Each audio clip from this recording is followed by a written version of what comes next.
2:43 time. Hayden Wilde, then we spoke to Hayden a little earlier this morning. Good long chat about how he's going, about what he won on the weekend, about the World Triathlon Series circuit coming, and simply started the interview by saying, thanks again for your time, dude. Welcome back to the show. Oh, no, it's a pleasure to be on.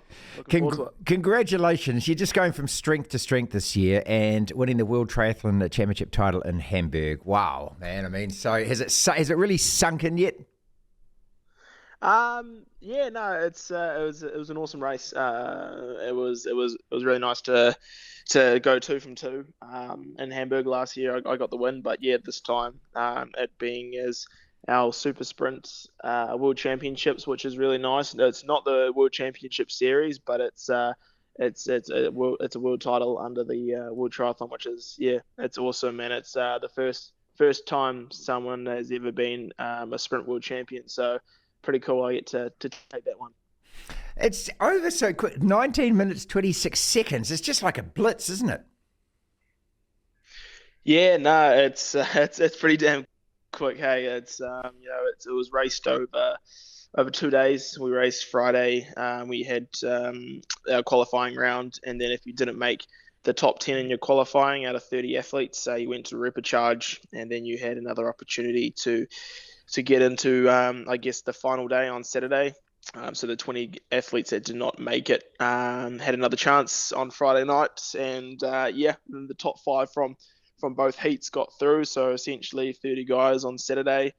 We raced 20 minutes, and then we race 20 minutes, and then the top 20 out of the 30 go through to the next round, and then same thing again. But the top 10 go through out of the 20 athletes, and then the final is the top 10 athletes race and try and grab that world title. How much more difficult is it to do that than to do your normal triathlons, where you know, I suppose there's a lot more planning in the normal ones, is there? I guess, for me personally, it's, simple's best, and just keeping everything really simple and not overthinking everything, that's when you start making mistakes. So just doing the little things right. And this sort of racing is super hard. We're essentially racing the distance of an Olympic distance race, but it's all in smaller increments, which makes the racing probably, way harder than it normally is, just because we're essentially racing as hard as we can for 20 minutes, where at Olympic distance you can kind of settle into a rhythm and a tempo. This racing, there's no room for settling into anything. It's just full gas the whole time. Yeah, I'm trying to put it in motor racing terms. I'm thinking it's a real sprint as opposed to an endurance, but it comes down to microseconds and moments, doesn't it? Transition, things like that. I mean, how much more work do you have to do on those things? I actually didn't do any extra work on the transitions. Okay. I just kind of hoped, just with a lot of, we race so many times throughout the year, and we do it, countlessly and all the time, that it just becomes second nature. So, you just, as I said before, it's just doing the little things right, and just when you attack those little things, just being like super relaxed and heading into it with a clearer mind. Hayden Wilde, newly crowned Super Sprint World Triathlon Champion. Now look, so when it comes to your rivals, especially Alex here and also Vasco, are you thinking about these guys, or you're just more focused entirely on what you're doing? Mostly just trying to think about the little things, like, with Alex always being thereabouts, and Vasco and Matthew Hauser and all of the top guys, like there's so many guys you can think about, but if you start thinking about and looking at what they're doing, you're kind of putting the race into their hand and letting them dictate it. So I kind of try and just do my own thing and try and make myself the dictator, and see if they can follow me, and just kind of do a little bit of reverse psychology, I guess. Okay, all right. Well, you're fifth at the moment. You're a second overall in the World Triathlon Champs after 5 races. We're just speaking off air before, and I watched you win in Tokyo. You're absolutely magnificent, mate. You had the race in such control at that stage, and you seem to be really enjoying it, especially the run. Is that where you've got the advantage? Yeah, I guess my two strengths are in the bike and the run. So that's where I try and string out the field and try and use my strengths into that. And sitting second in the World Series at the moment with actually, so yeah, your best 4 races count towards the World Series, and essentially I've got only 3 races, so I'm sitting in second with kind of like a race in hand, which is really nice. Nice. So the next race in Sunderland, if I pull off another good one, that should buff me about 600 points into the lead, which is really cool. So yeah, just thinking about a couple weeks time, and just trying to think about my best performance I can pull out, and just kind of get a nice little margin heading into the World Championships in Pontevedra in Spain at the end of the year. Hayden Wilde is with us on the platform. Look, it might sound like a dumb question, but it just appears to me that you just thrive on the competition. You love the competitive aspect of it. Is that true? Yeah, no, I absolutely love it. Still super young in the sport, especially compared to a lot of the guys. Like, I haven't been doing it my whole life, and as I was a kid. So yeah, no, absolutely loving it, and still loving it to this day. And I'm just really lucky that I could travel the world and do what I love and use it as a job, I guess. So it's getting the best of both worlds and just loving it. No, it sounds like a dream come true, mate. You're in Hamburg, you're in Germany, you're staying in Andorra at the moment. Hopefully you can bump into the old mate George Bennett, and then you're off to England, Sunderland, to do the next one. I don't suppose you get that much time, though, really, to sit and sort of have a good look around, do you? No, yeah. There's all the little things in between, like living out of a suitcase is never nice, and catching planes, and Exactly. yeah, it's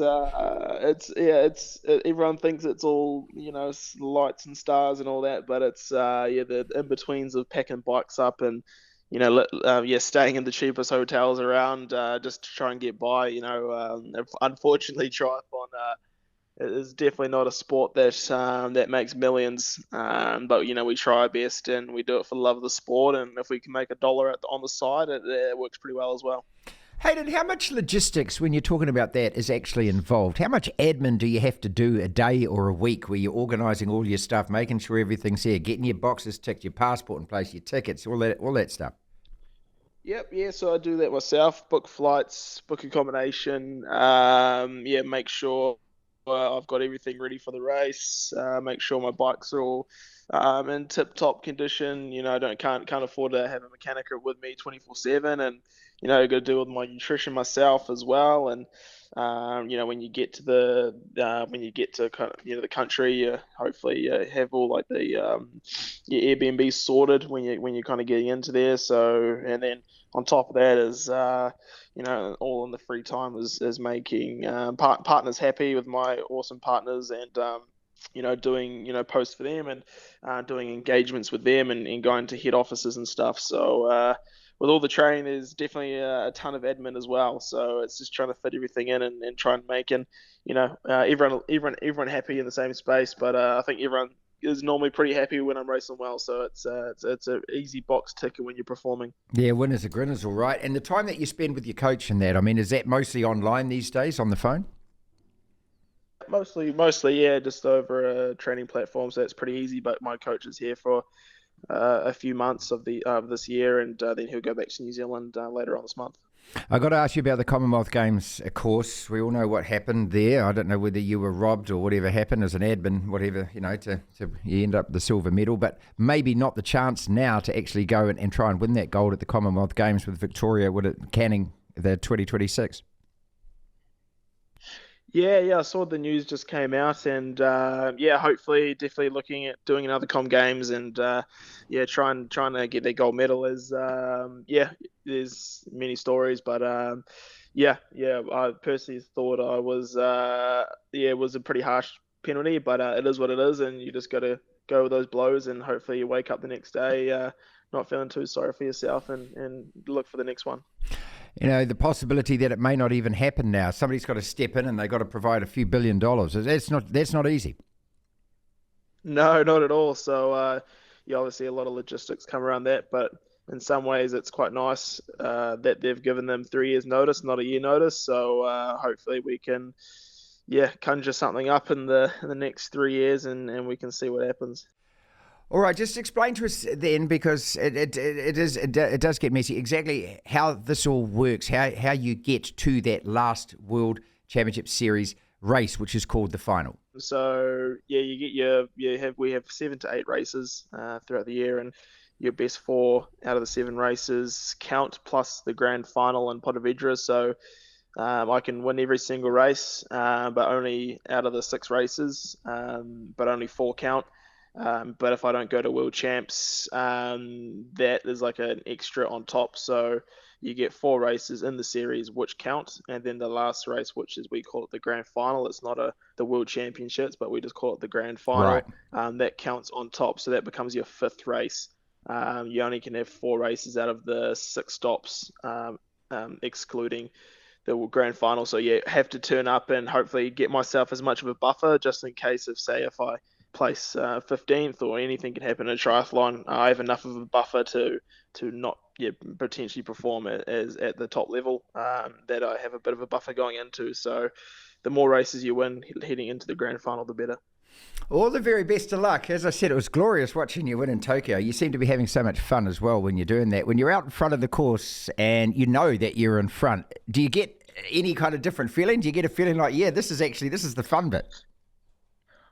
Not too much. I kind of just focus on the race in hand, and you kind of just forget about winning, to be honest, and you just want to do the best you can. And yeah, for me, it's just crossing the line. Obviously, every athlete wants to cross the line first, but it's I never take a podium for granted. And if I'm in the front of the race and I'm feeling good, I'll do everything I can to hold that position. But yeah, those days at the moment are coming left, right, and centre. But the day that those days come, is going to be tough. But we keep fighting, and hopefully I can stay at the front of the game as long as I possibly can. And yeah, if it ends next week, no problem. I think I've had a pretty good hit in the last couple of years. So yeah.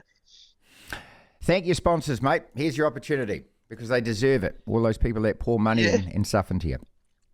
Yeah, no, I've got some awesome partners. Hey, unfortunately, had to branch overseas as there wasn't actually a lot of New Zealand love going on.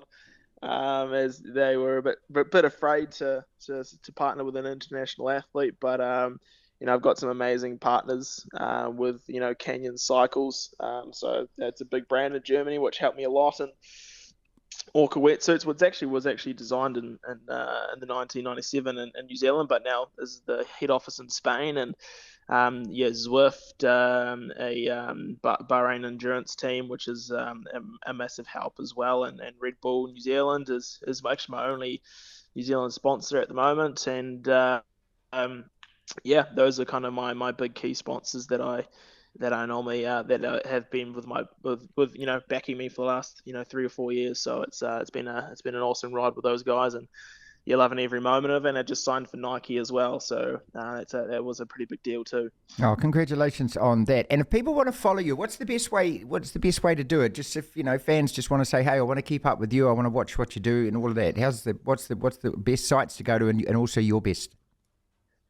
Yeah, I normally on Instagram. That's where all my updates are. So Hayden Wilde, Hayden_Wilde is normally the one on Instagram, or Facebook is the same, Hayden_Wilde, and you should be able to find my athlete page there. And yeah, that's pretty much the ways you can follow me. And usually, if it's a big race, it's normally on Sky Sport as well. But you'll probably have to press the record button, because it's pretty early in the morning for people in New Zealand.